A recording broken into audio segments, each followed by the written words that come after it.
យើងក៏ដាក់ម៉ោង9ម៉ោង6ម៉ោង6វានឹងបិទលើម៉ោង5:59នេះខ្ញុំចាំថតវា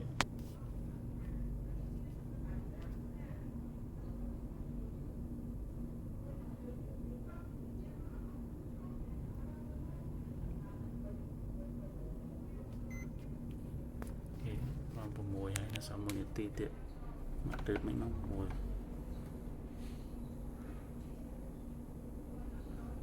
ពីព្រឹកមករហូតមកដល់ពលៈស្មាននេះមកដឹកតាំងពីម៉ោង9គេឥឡូវវាចេញបិទហើយគេអូតូបិទខ្លួនឯងវាខ្ញុំកំណត់ម៉ោងវាបិទម៉ោង1នាទី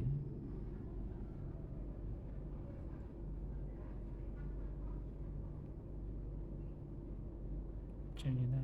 យើងមានអង្គុយសិតប៉ុណ្ណឹង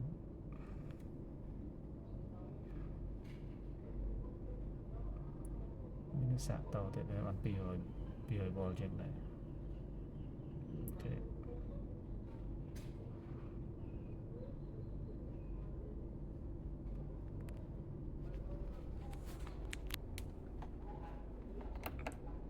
យើងបាន90%